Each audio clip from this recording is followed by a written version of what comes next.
to me, that's Super Bowl 59. Are you ready? So we're going to give you a Super Bowl 60, 2026 hot read. We're going to have a quick discussion now because we have odds out to win the Super Bowl for next year.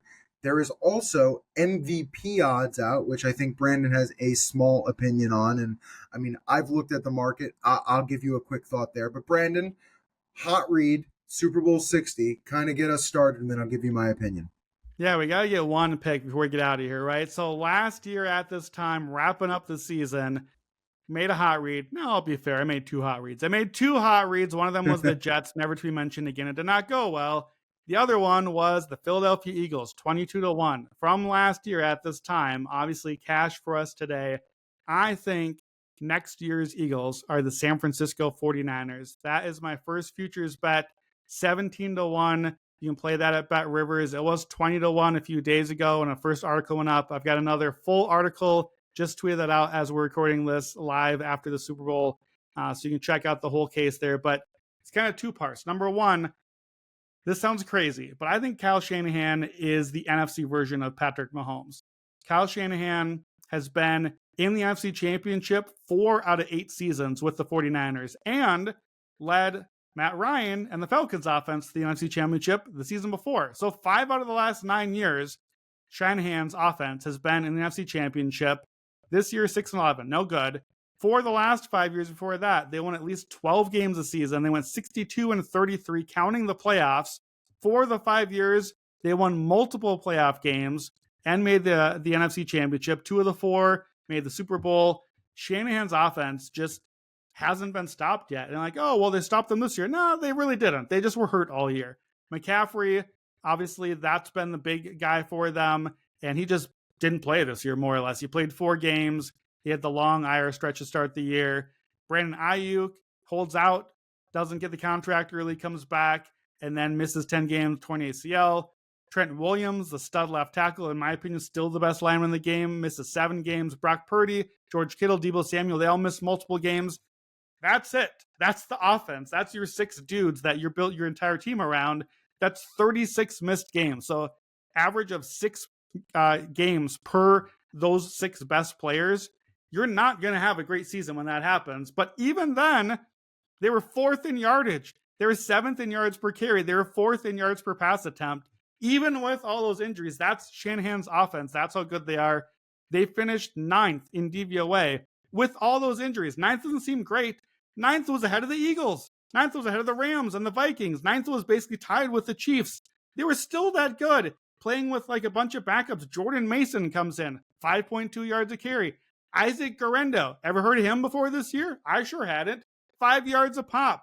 Jawan Jennings, almost 1,000 yards, is putting up like 3 touchdown games out of the blue. And look, Brock Purdy, Mr. Irrelevant. He becomes the MVP of their team now. That's why they went 6-11. You shouldn't be the MVP. You need the other guys to be MVP. But he had a pretty good year too. So that offense is going to be just fine. They trade Deebo, don't really care. Just fine. They have a ton of weapons, more than anybody. They'll be back. They'll be good. The other reason I like them, and the reason I think that they're like these Eagles, so the Eagles last year, what were they? They start 10-1.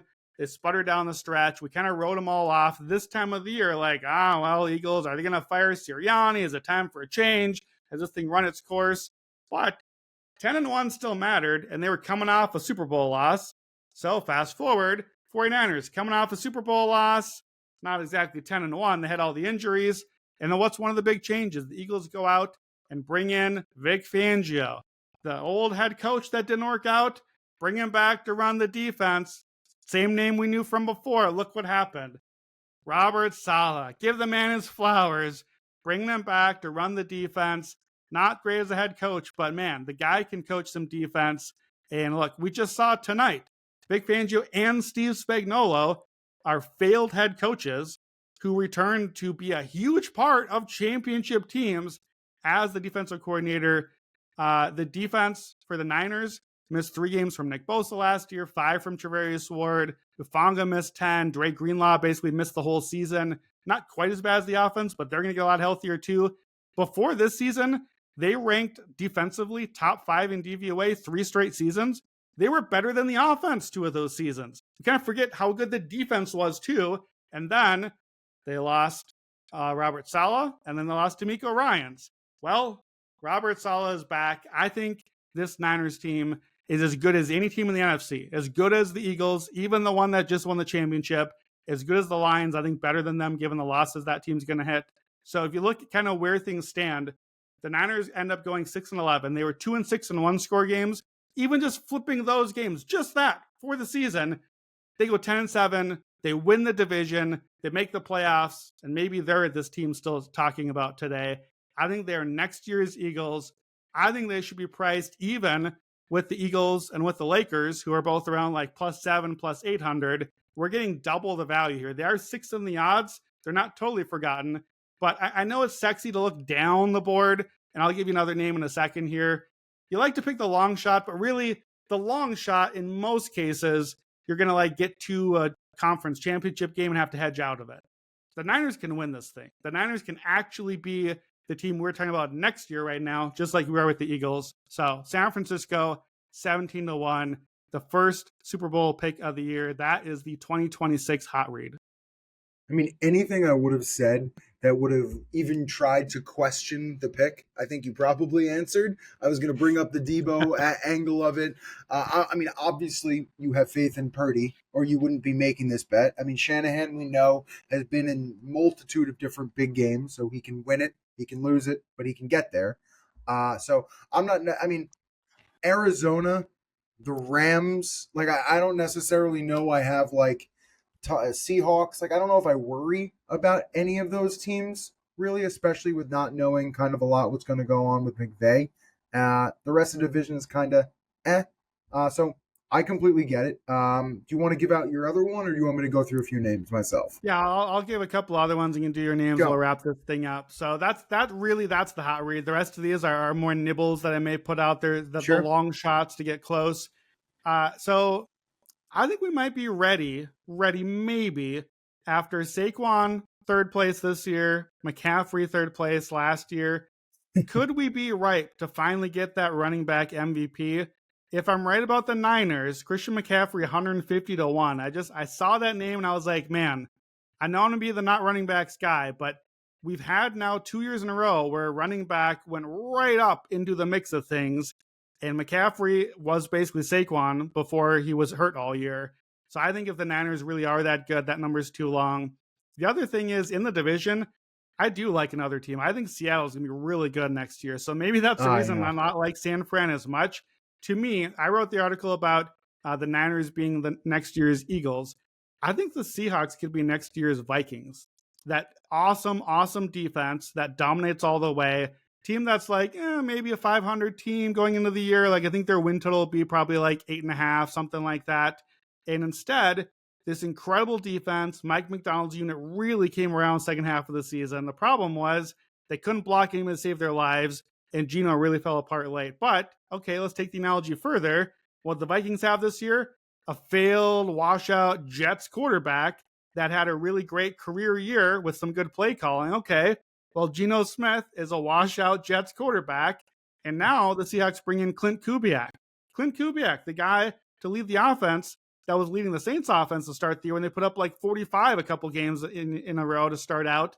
And on like week 3, we were all naming him head coach of any team he wanted after that. So I think Seattle could be pretty good next year. They got a lot of weapons. They go find some blocking, hopefully. Seattle 70-1 to win the Super Bowl. Now, I think this is probably a hedge sort of option, but I think if they are the Vikings, could Seattle be like 14-3 and be the 1 seed, win a game, and now you're hosting the NFC Championship? I think that is in play. So for me, 70-1 for that possible angle. And then the crazy one too, you already chuckled at it when I mentioned it before the show. Geno Smith, 150-1 MVP. When I'm looking at MVP right now, I'm just like scrolling down the list. Where are the quarterbacks past 50-1? Who's going to lead a team? And can your team win enough for this to be a ridiculous price? To me, that's Geno. So 2 Seahawks bets, 2 Niners bets. And the last one, I don't know if I've even seen Offensive Player of the Year odds. I got my eye on Nico Collins. I love to bet receivers for that award.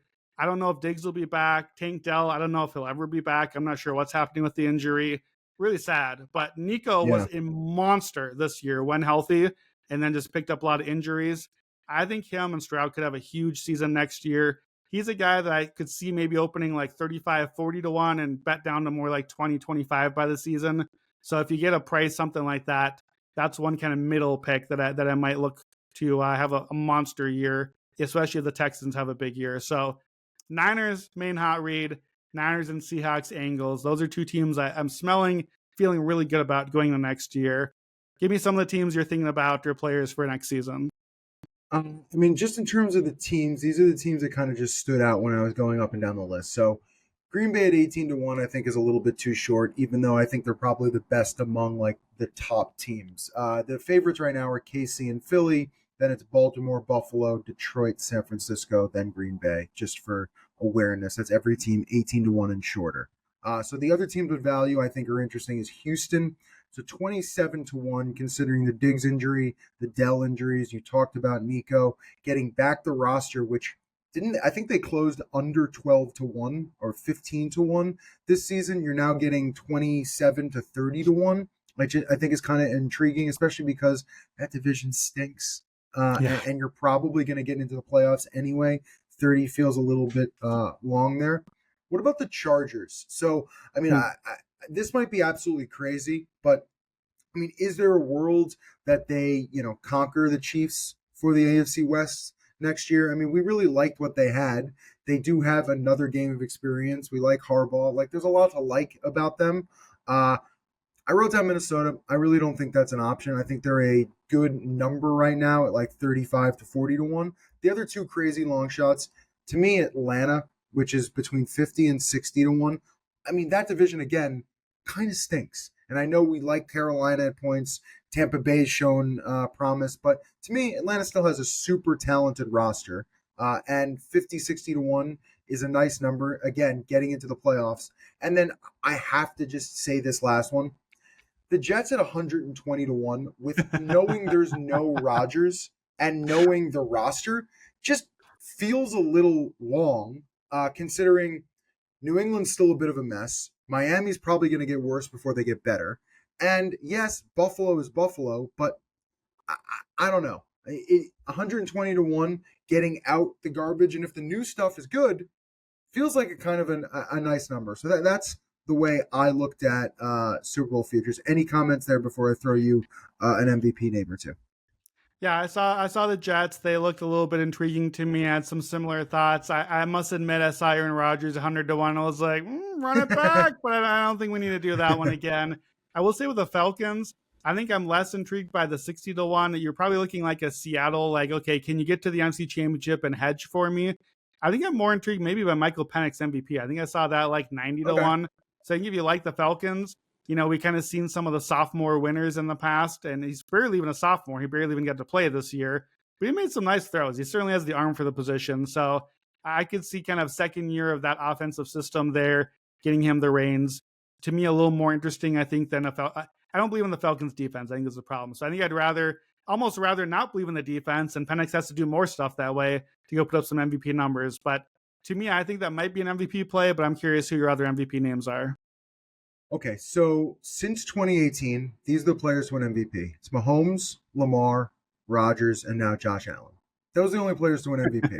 I think what you're really looking at with why I'm telling you that is running quarterbacks have now won back-to-back. When I say running quarterbacks, it's part of the resume for at the end of the season when you look at their stats and say, holy crap, they had a crazy year. And I think the running part is a part of it. So, if I thought Anthony Richardson could complete more than 4 out of 10 passes, he's an interesting concept at 100 to 1, but obviously not something I want to look at.